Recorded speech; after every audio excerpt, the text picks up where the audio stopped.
Hello, welcome to Avalanche Breakdown YouTube channel. We were seeing ROS2 or Robot Operating System. So till now we have completed the first part. We were looking into the second one, client libraries. We have already seen how Qualcomm is used to build packages. Now we will see how we can create a workspace. And yeah, so let us start with client libraries, creating a workspace. In the first video we have already talked about overlays and underlays, so this will reinforce what we have already studied. So the goal is to create a workspace and to learn how to set up an overlay for development and testing. As I said, underlay means when we have installed ROS, right? So the files for the ROS, so this is the first one, CLI tools. If you come here, if you go to OPT folder, which will be inside like my computer, then ROS, and then go to Humble, there you will get a setup.bash file. That actually means is like you have means for using the functionality of ROS, you will need to source it. If you don't want to source it every time, you can put it in the bashrc file. So that is what this source file means. But you will create workspaces as we did last time during the first tutorial, that if you go to home, you will see, we made ROS2 workspace, right? And after the compilation, first there was only src file, and then we downloaded some examples. We already know this thing, and then we compiled it. And when we compiled, then we got build, install and log, and inside install there is a file, some file called as setup.bash. So in order to use the functionality of this workspace, we will have to source it, like source install setup.bash. When we write that command, we will be able to use the functionality of this package. So this ROS2 workspace is called as an overlay, and the original ROS2 installation which was present is called as an underlay. I hope this is understood. We will just have a look once again. A workspace is a directory containing ROS2 packages, as we have seen ROS2 workspace. Before using ROS2, it's necessary to source your ROS2 installation workspace in the terminal you plan to work in. This makes ROS2 packages available for you to use in that terminal. So it is like means being able to use the functionality of ROS. You also have the option of sourcing an overlay, a secondary workspace where you can add new packages without interfering with the existing ROS2 workspace that you are extending or underlay. So the basic original ROS installation is called as an underlay, and any workspaces which we create is called as an overlay. And underlay must contain the dependencies of all the packages in your overlay. Packages in your overlay will override packages in the underlay. It is possible to have several layers of underlays and overlays, with each successive overlay using the packages of its parent underlays. I know it may be a little bit confusing, but over a period of time, we will understand. But for now, the thing to understand is that the basic ROS2 installation will be called as an underlay, and any workspace which we create is called as an overlay. So that's what it is. Now I will open this is I will clear and cd. Now clear. So see, opt ROS humble. Now source ROS2 environment. The main ROS2 installation will be your underlay for this tutorial. Keep in mind that an underlay does not necessarily have to be in the main ROS2 installation. Does not necessarily have to be in the main ROS2 installation, right? So for now, I am just sourcing it as we have to do.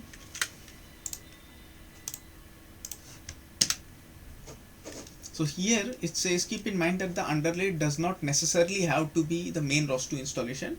But for now, for the sake of understanding, I think this is what I will be using, right? And then now create a new directory. How do I create a new directory? We already have a directory, so but still we can do once again. So we are inside the ROS2. thing. This is mkdir workspace source, which we already have. This is the same directory. This one, home inside ROS2 workspace. So the same thing. Now after this, the best practice is to create a new directory for every new workspace. This name, the name doesn't matter, but it is helpful to have it indicate the purpose of the workspace. Let's use the directory name ROS2 workspace for development workspace. So this is what we did, and now this command means we are inside the workspace. cd ROS2 workspace src means we are inside the source folder. Another best practice is to put any packages in your workspace in the src directory.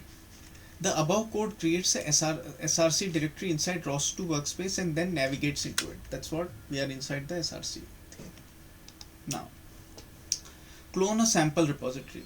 Ensure that you are still in the ROS2 workspace source directory before you clone. So we are still here. In the rest of the beginner developer tutorials, you will create your own packages. But for now, you will practice putting workspace together using existing packages.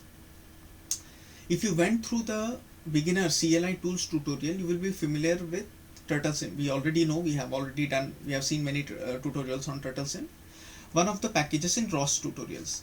A repo can have multiple branches. You need to check out the one which that targets your installed ROS2 distro. So we are now currently doing this tutorial for ROS2 Humble. When you clone this repo, add the B argument followed by that branch. So in the ROS2 workspace src directory, run the following command. So we are already there. So I'm just copying it, paste. So it has downloaded some files. Now ROS2 tutorials is cloned into the workspace. The ROS tutorials repository contains the TurtleSim package, which we will use in the rest of the tutorial. Right. So what we have downloaded is the what is it? It's the TurtleSim. Yeah. So far you have populated your workspace with a sample package, but it isn't a fully functional workspace yet. You need to resolve the dependencies first and then build the workspace. Now resolve the dependencies. Now the thing is, now we have created a folder, we have installed some files. Now what is it? That before building, now the next process is building, but before building before building the workspace, you need to resolve package dependencies. You may have all the dependencies already, but the best practice is to check the dependencies every time you clone. You wouldn't want to build to fail after a long wait only to realize that you have missing dependencies. Actually, these files are small, the ones which we are dealing with now, but if you have bigger stacks whose base is ROS2, then it actually takes 1 hour time, more than 1 hour time to build it. So it's better to make sure that we have all the dependencies checked, and then we can build it. So once it is done, if you install ROS2 on Linux from the source or the FAT archive, you will need to use the rosdev command from the installation instructions. Here are the from source rosdev section and the FAT archive rosdev section. So once we have done it, you will get a message, all required rosdevs already installed successfully. So we also have the same thing. Now packages declare their dependencies in the package.xml file. You will learn more about the packages in the next tutorial. The command that walks through those declarations and installs the ones that are missing. You can learn more about rosdev in another tutorial, right, coming soon. And now it's time to build. Now build, paste, build. As we already know that it will take some time. Now the process has started.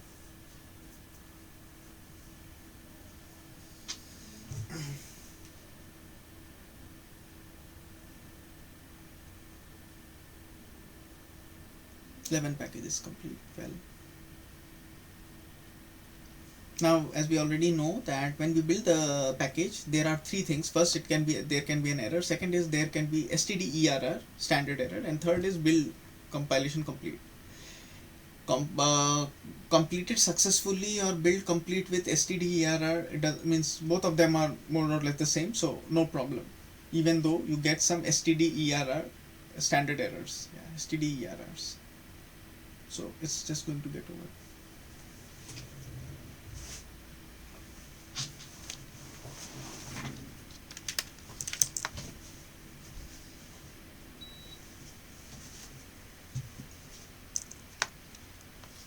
So 22 out of 23 complete, but it is still not complete. So we'll wait for some more time. Now you can see the message Qualcomm build with stderr output. I think it's okay, so no problem. So now yeah, I think so with other useful arguments for Qualcomm build. So with Qualcomm build you can have some extra arguments. Last time in the last tutorial we saw a symlink install. Uh, so what does this packages up to? Builds the packages you want plus all its dependencies, but not the whole workspace. It saves time. Symlink install saves you from having to rebuild every time you tweak Python scripts.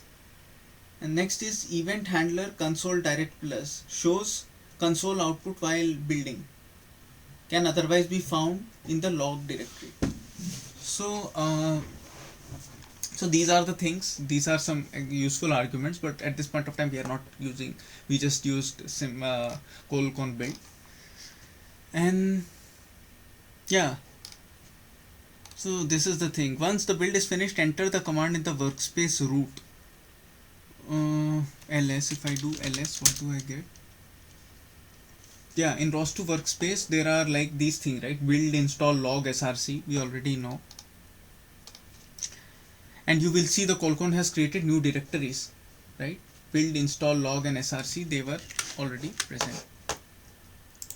So yeah, so earlier you only had src, but then you had these extra files also.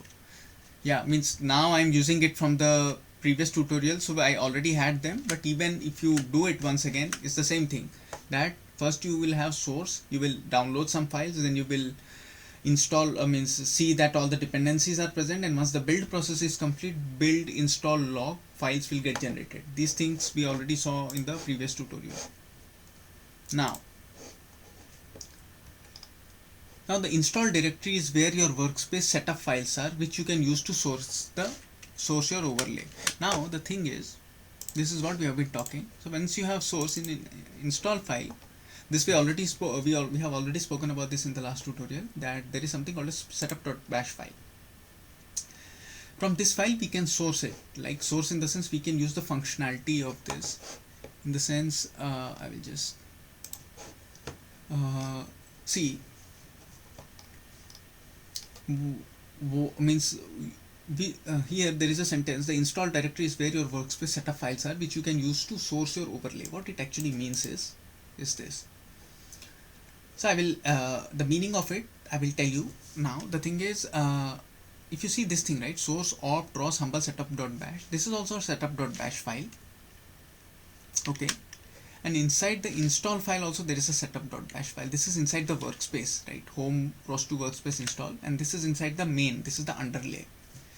So before sourcing the overlay, it is very important that you open a new terminal separate from the one where you build the workspace. Sourcing an overlay in the same terminal where you build, or likewise building where an overlay is sourced, may create complex issues. In the new terminal, source your main ROS2 environments as the underlay, so you can build the overlay on top of it. So what it's actually saying is this. Now this is a cd clear. So this is where we built it. So other than this, I think we have to take a separate one. Now is building. This is the main underlay, right? Underlay in the sense the where. Why I am saying it is underlay, because it is inside opt ros humble and it is not the workspace. So paste. Now done. Now go to the root of your workspace. Now we'll go to where cd ROS2 workspace, right? Paste. Now we are inside the ROS2 workspace. Now this installs local setup.bash file, meaning this file, home ROS2 install this bash file, we will build, means we will source once again. So what to do? Copy. Now we have sourced it. Now No, there is a note which is important to understand. Sourcing the local setup of the overlay will only add the packages available in the overlay to your environment. Setup sources the overlay as well as the underlay it was created in, allowing you to utilize both workspaces. So sourcing your main ROS2 installation setup and then the and then ROS2 workspace overlay local setup like you just did is the same as just sourcing ROS2 workspaces setup, because that includes environment of its underlay. The thing what it's saying is the uh, means what we I don't know how to explain. We'll just read it once again. That I'm just reading it once again. Sourcing the local setup of the overlay will only add the packages available in the overlay to your environment. Setup sources the overlay as well as the underlay it was created in, allowing you to utilize both the workspaces. So basically, if we only uh, source the overlay, we can only use its functionalities. But when we do it like this, so sourcing your main ROS2 installation setup and then the ROS2 workspace overlay local setup, like you just did, is same as just sourcing ROS2 workspace setup, because it includes the environment of its underlay. When we do like this, right, it is just like sourcing it from the main directory, because the overlay also has all the features of the underlay. Yeah. So now you can just run the turtlesim package from the overlay. Now I'm just copying it. I'm pasting it inside the workspace. This is what important to understand. Now this has started. Turtlesim. So earlier we used to run it directly from the underlay, right? In the beginner CLI tools, we did everything from the main ROS2 thing, but now we are doing the same thing from a workspace. Now you can run the command from the overlay, but how can you tell that this is the overlay undersim turtlesim running and not the main installation turtlesim? How do we know? We will know it now. See how we'll modify it. Now you can modify the turtlesim in your overlay by editing the title bar. Now here it is written as turtlesim, right? So we will change it. To do this, locate the turtle frame app in the ROS2 workspace source. So I'm opening just the file and just do it.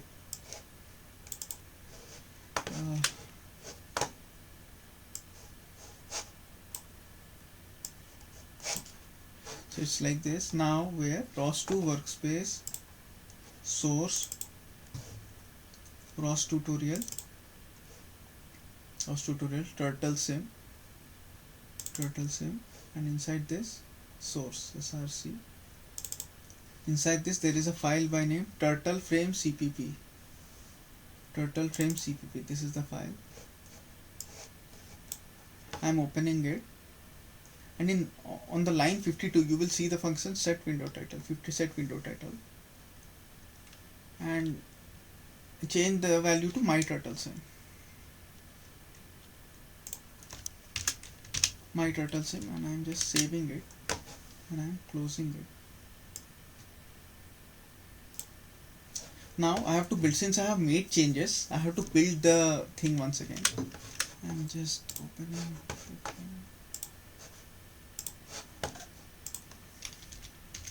enter. Now it will build once again. See, anytime you make changes in the thing, in the ROS2 workspace, you have to build it once again.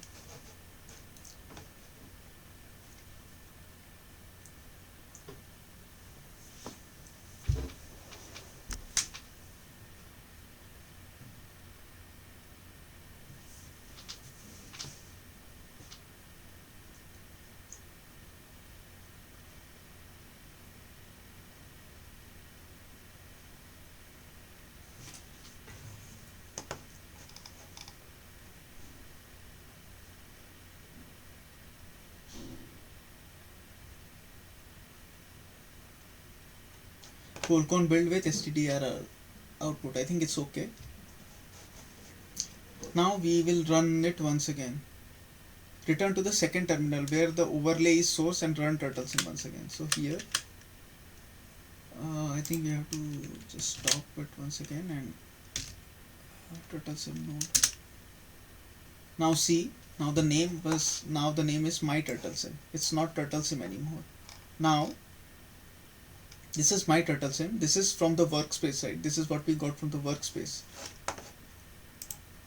See, from the workspace it is.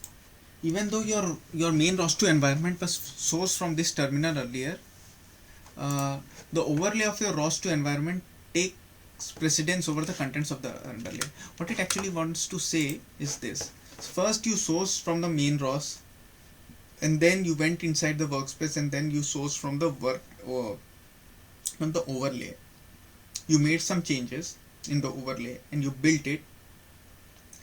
And when you built it, the thing that built it, and now when you are running the turtle sim, so the precedence is to what the changes which you made inside the overlay. To see that your underlay is still intact, open a brand new terminal and source only your ROS2 installation. Now what it is asking you to do is this. Now what you do, you will just